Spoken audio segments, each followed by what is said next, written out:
Jude 22. సందేహపడు వారి మీద కనికరము చూపుడి. ఎవరు కనికరించాడు? నువ్వు కనికరించావా? You will attract heaven and heaven will promote you. మనకెందుకు? చేసుకోవచ్చు కదా. ఏం చేసుకున్నాడో చేసుకున్న వాళ్ళకి చేసుకున్నంత, ఎవరో చేసింది మనకెందుకు వెళ్ళిపోతాయి. ఎవరైతే అక్కడ ఆపి కనికరిస్తారో you will make a difference in the kingdom. God will pick you up, lift you up, help you and bless. Don't go with the crowd, go by word.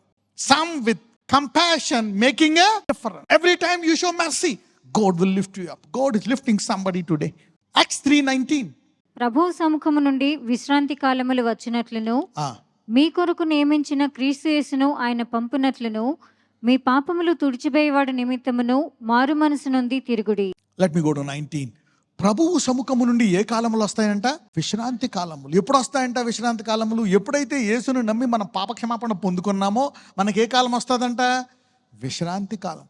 అది యూదులకు చెప్తున్నాడు పౌలు. బాబు వినండి, శిష్యులు చెప్తున్నారు. శిష్యులు పేతురు వీళ్ళందరూ చెప్తున్నారు అనమాట. పౌలు అప్పటికి లేడు ఇంకా ఎంట్రన్స్. శిష్యులు వాళ్ళకి చెప్తున్నారు, బాబు వినండి, ఇదిగో మీరు కనుక మీరు ఆయన సిలువేసేశారు, చంపేశారు, కరెక్టే.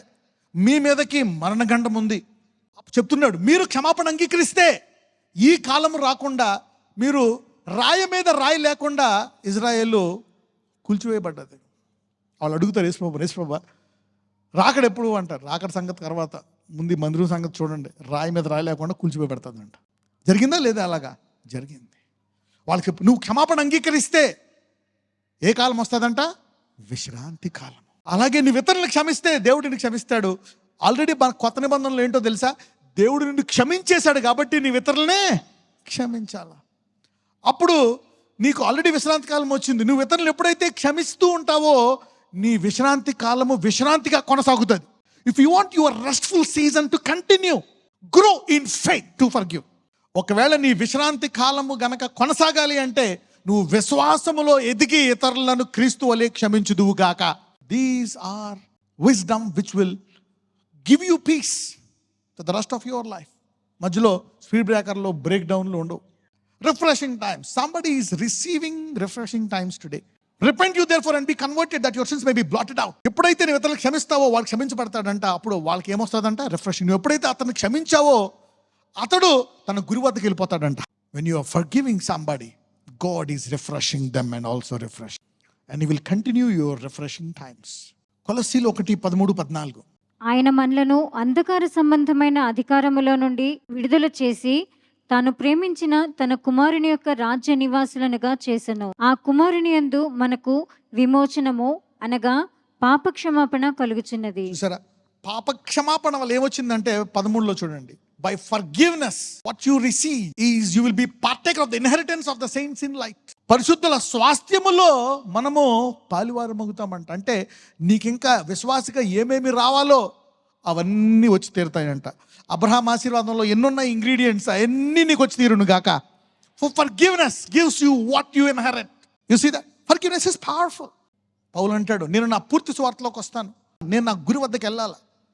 నేను ఎక్కడున్నానో అది నా గురి కాదు, ఇది ఆరంభమే. ప్రభువా చాలా కాలం అయిపోయింది, 2 సంవత్సరాలు అయిపోయింది, ఇంకా నేను నా గురి వద్దకు వెళ్ళలేదు అని నేను ప్రార్థిస్తున్నప్పుడు దేవుడు నాకు ఈ విషయం బోధించాడు. మీరందరూ కూడా ఈ రోజు నుంచి మీ వాగ్దానములు నెరవేరును గాక.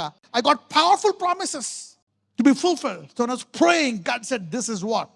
Release all the people that you've been holding on. As you remember, that will release you into your destination.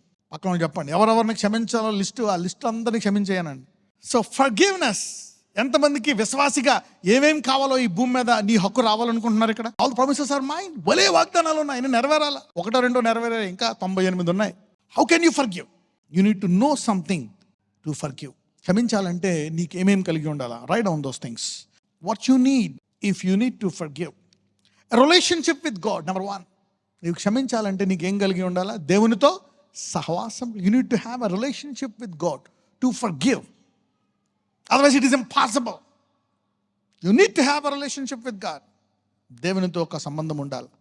నా జీవితం ఇలా ఉండడానికి కారణం వాడు లేకపోతే పట్టుకుని ఎక్కడో ఉండేవాడిని. Number 2, God can use other people's hurt physically or with words.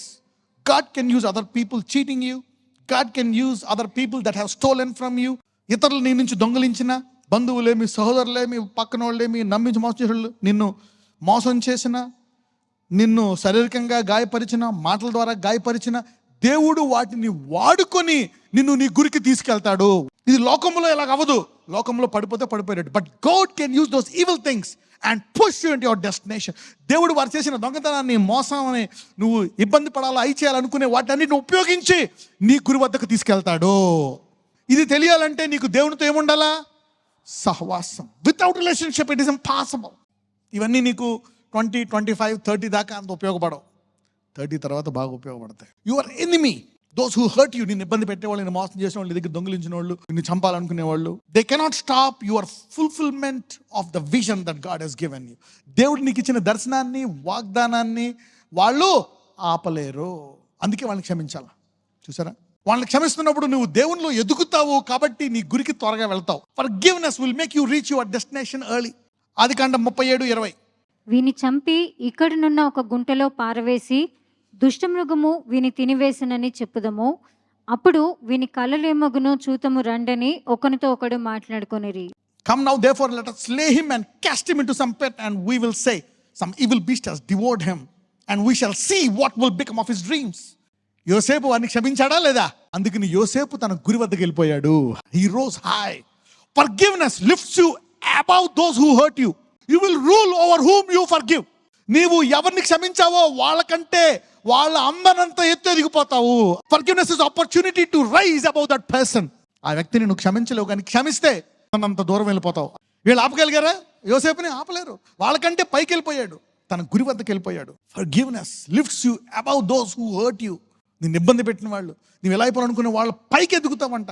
ఎప్పుడు క్షమించగలవు? వన్న చేసుకొని ఆపలేడు. నిన్ను ఇబ్బంది పెట్టేవాడు దేవుడు నీకు ఇచ్చిన దర్శనాన్ని ఆపలేరు. అందుకని నువ్వు వాళ్ళని ఏం చేయాలా? క్షమించాలా. You see that now. ఇవి తెలిస్తేనే క్షమించగలవు. Otherwise you cannot. It's impossible to forgive. 40 సంవత్సరాలు దేవుడు వారు ఆయన మహింపరచాలని కోరుకున్నాడు. ఎవరిని? ఇజ్రాయేలీ ఎడారిలో. ప్రతిసారి కోపం వస్తే వాళ్ళు ఏ స్థాయికి వెళ్ళిపోయారో తెలుసా? వాళ్ళ నాయకుడైన మోషేని దేంతో కొట్టి చంపడానికి రెడీ అయిపోయారు.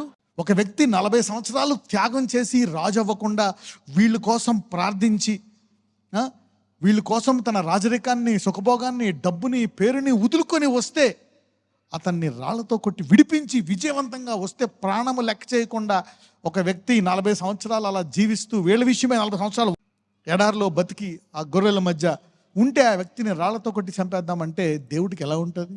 ఒక విధంగా ఆ టైంలో యేసయ్య వచ్చి నేనే ఇతను పంపించిందంటే అదే రాళ్లతో ఏం చేదురు? సిలివేశారా లేదా? They did it. అయితే మరి ఈ భూమి ఇదంతా దేని కొరకు సృష్టించాడు దేవుడు? ఆయన యొక్క మహిమ కొరకు. మరి ఇన్ని సంవత్సరాలు ఎవ్వరూ కూడా ఆయన వ్యతిరేకంగా ఉంటే ఏం జరుగుతుంది? మరి ఎలాగా వీళ్ళు ఆయన మహిమను ఆపగలరా? మోషే కోపం వచ్చేస్తుంది. అయితే దేవుడు ఒక మాట అంటాడు, చూద్దాం. సంఖ్యాకాండం 14:19-20. ఐగుప్తులో నుండి వచ్చినది మొదలుకొని ఇది వరకు నీవు ఈ ప్రజల దోషమును పరిహరించి ఉన్నట్లు నీ కృపాతిశయమును బట్టి ఈ ప్రజల దోషమును దయచేసి క్షమించుమని యెహోవాతో చెప్పగా, యెహోవా నీ మాట చొప్పున నేను క్షమించి ఉన్నాను. అయితే నా జీవము తోడు అంటున్నాడు. అంటే ఎవరి జీవము తోడు? దేవుని జీవము తోడు. అవునా? దేవుడు అంటున్నాడు నా జీవము తోడు. చూసారు, అప్పుడప్పుడు దేవుడు మోషేతో ఈ డైలాగ్ వేశాడు. అబ్రహాంతో ఏమంటాడో తెలుసా? నా మీద ఒట్టు. దావీదుతో ఏమంటాడో తెలుసా? నా పరిశుద్ధత మీద ఒట్టు. సీ హౌ గాడ్ ఒక్కొక్కసారి సంబంధం ఉంటేనే చేస్తాడు అలాగా. until they have a relationship with God, God will not talk like that. అబ్రహాంని ఏమంటాడో తెలుసా? ఆయన స్నేహితుడు అన్నాడు. దావీదుని ఏమన్నాడో తెలుసా? హృదయానుసారుడు అన్నాడు. మోషేని ఏమన్నాడో తెలుసా? నా ఇల్లంతటిలో నమ్మకమైన వాడు. God gives titles to those who have relationship. Every time you have a relationship, he gives you an everlasting title. ప్రతిసారి దేవునితో సంబంధము కలిగి ఉంటే దేవుడు నిత్యత్వముగా ఉండేటువంటి నీకు ఒక బిరుదిస్తాడు. The blessing of Abraham. నేను అబ్రహాము కుమారుడైన దావీదు కుమారుణ్ణి అంటాడు. He names. కొన్ని వేల సంవత్సరాల ముందు దేవుడు ప్రవచించేశాడు. It's impossible. అలాగే నువ్వు ఇతరులు క్షమిస్తే ఎన్నిసార్లైనా క్షమించు, వాడిని నేమి చేయలేడు. నీకు రావాల్సింది వచ్చి తీరుతుంది. నా జరేడనేస, ఇదిగో ప్రవ్వా, మాలో ఈ క్షమించరాని హృదయం, ఈ ద్వేషం, వాళ్ళ గాయపరిచిన గాయం, వాళ్ళు చేసిన మోసం, నేను నా కుటుంబము చాలా హింసించబడ్డాము నాయన. యోసేపు జీవితం అయితే చెరసాలలోకి వెళ్ళి బానిసత్వంలోకి వెళ్ళి నానా నిందలు పడి వేదన పడ్డా యోసేపు తుదకు గురి వద్దకే వెళ్ళాడు. నేను నీ గురి వద్దకే వెళ్తాను గనక నాయన ఇదిగో ఈ క్షమించలేని హృదయము వేళ్లతో బయటికి పొమ్మని ఆజ్ఞాపిస్తున్నాను. ఈ క్షమించే హృదయాన్ని నాకు దాయిచ్చా. ఇందులో నా విశ్వాసాన్ని పెంచమని నజరేయుడైన యేసునామమున ప్రార్థిస్తున్నాము తండ్రి. ఆమేన్.